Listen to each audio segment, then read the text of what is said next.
Hello and welcome to $3 TV. I am Vishakha Thakur and you're watching our special show ETF Watch Crypto Edition. तो पिछले episode में हमने देखा कि crypto market में downturn के चलते स्पॉट बिटकॉइन ETFs में आउटफ्लोज जारी थे, लेकिन फिर भी इंस्टीट्यूशंस लगातार इन ETFs में इन्वेस्ट कर रहे हैं। तो अब वहीं इस हफ्ते बिटकॉइन के $110,000 का प्राइस रिक्लेम करने के बाद स्पॉट बिटकॉइन ETFs ने ओवर द वीक $1.37 बिलियन के इनफ्लोज अट्रैक्ट किए। इथेरियम ETFs में भी पिछले 4 हफ्तों से यानी 15 मई के बाद से लगातार इनफ्लोज जारी हैं और लास्ट वीक भी $528.2 मिलियन के सिग्निफिकेंट इनफ्लोज देखे गए।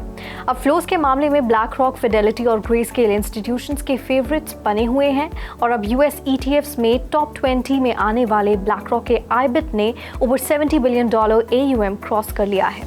तो चलिए इसी ऑप्टिमिज्म के साथ आज शो में देखते हैं spot bitcoin and Ethereum ETF flows of the past week, BlackRock's growing dominance in ETF space, and other important updates such as delay in Polkadot, Hedera, and Avalanche ETFs, and US SEC's acknowledgement of SUI ETF.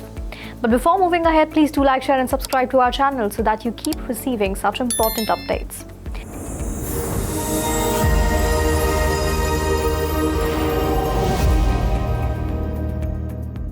तो last week spot bitcoin और Ethereum ETFs में significant inflows witness किए गए। Spot bitcoin ETFs में आए over $1.37 billion inflows में से $1.1 billion inflows black rock के IBIT ने ही अट्रैक्ट किए। अब वहीं इथेरियम ETFs में आए $528.2 मिलियन इनफ्लोज को ब्लैक रॉक के IBIT और फिडेलिटी के FBTC ने लीड किया। तो क्लियरली ब्लैक रॉक का IBIT हमेशा की तरह इनफ्लोज के मामले में लीडर रहा। इनफैक्ट रिसेंटली IBIT के assets under management over $70 billion cross कर गए। आपको बता दें ब्लैक रॉक का IBIT $70 बिलियन एक्यूमुलेट करने वाला सबसे फास्टेस्ट ETF है।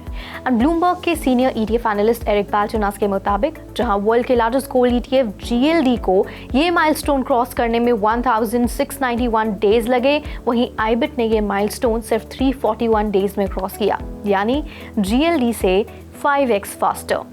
इसके साथ ही Bloomberg research analyst James Seifert के मुताबिक ब्लैक रॉक का IBIT सबसे ज्यादा माइलस्टोन्स क्रॉस करने वाला फास्टेस्ट ETF है। स्पॉट बिटकॉइन ETFs का टोटल AUM अब ओवर $120 बिलियन है। एसेट मैनेजर्स के कंपैरिजन में ब्लैक रॉक के पास AUM का सबसे ज्यादा शेयर है। फिडेलिटी के FBTC की बात की जाए तो ये ओवर $21 बिलियन AUM के साथ नंबर 2 पर आता है, फॉलोड बाय ग्रेस्केल्स GBTC जिसके पास अराउंड $20 बिलियन के AUM है। तो एसेट्स अंडर मैनेजमेंट के साथ साथ एक नज़र डालते हैं स्पॉट बिटकॉइन ETF फ्लोज पर। आप स्क्रीन पर दिए इस चार्ट में देख सकते हैं कि इनफ्लोज के मामले में भी ब्लैक रॉक का IBIT लीड करता है। अब अगर हम IBIT के फ्लोज पर ध्यान दें तो फ्लो डोमिनेंस साफ नजर आता है। अब जहां ब्लैक रॉक के IBIT ने सिंस इंसेप्शन $49.5 बिलियन के फ्लोज अट्रैक्ट किए हैं, वहीं फिडेलिटी ने $11.5 बिलियन के इनफ्लोज और बाकी के एसेट मैनेजर्स ने अराउंड $2 बिलियन या उससे भी कम इनफ्लोज अट्रैक्ट किए हैं।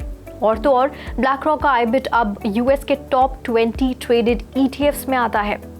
अब इन्वेस्टर्स के लिए एक और हाईलाइट है बिटकॉइन ETF IBIT और गोल्ड ETF GLD के लास्ट 1 ईयर रिटर्न्स। जहां वर्ल्ड के लार्जेस्ट गोल्ड ETF GLD ने पिछले साल में 43.61% का रिटर्न दिया, वहीं ब्लैक रॉक के स्पॉट बिटकॉइन ETF ने 60.83% का सिग्निफिकेंट रिटर्न दिया। तो ब्लैक रॉक के स्पॉट बिटकॉइन ETF के डोमिनेंस के पीछे आखिर वजह क्या है, आइए जानते हैं। ओवर $11.5 ट्रिलियन के एसेट्स अंडर मैनेजमेंट के साथ ब्लैक रॉक वर्ल्ड का लार्जेस्ट एसेट मैनेजर है। अब 12 स्पॉट बिटकॉइन ETFs में से बाकी के पॉपुलर ETF जैसे फिडेलिटी, बिटवाइज और ग्रेस्केल से ये नंबर कहीं ज़्यादा है। तो ब्लैक रॉक की ब्रांड वैल्यू काफ़ी स्ट्रॉन्ग है। इनफैक्ट यही वजह है कि मोस्ट ऑफ द इंस्टीट्यूशंस जैसे JP मॉर्गन, गोल्डमैन सैक्स और आबू धाबी के मुबादला फंड ने ब्लैक रॉक के IBIT में सबसे ज़्यादा एक्सपोजर लिया है। इंस्टीट्यूशंस ने यहाँ ओवर $12.7 बिलियन होल्ड किए हैं। IBIT का करंट प्राइस $60.7 है और नेट एसेट वैल्यू $61.09, यानी ब्लैक रॉक काफ़ी कम प्रीमियम चार्ज करता है और बाकी के एसेट मैनेजर्स के कंपैरिजन में 0.25% फीस भी कंपेटिटिव है। तो ब्रांड वैल्यू और कंपेटिटिव फीस इन्वेस्टर्स के लिए ब्लैक रॉक के IBIT को एक आइडियल चॉइस बनाती है।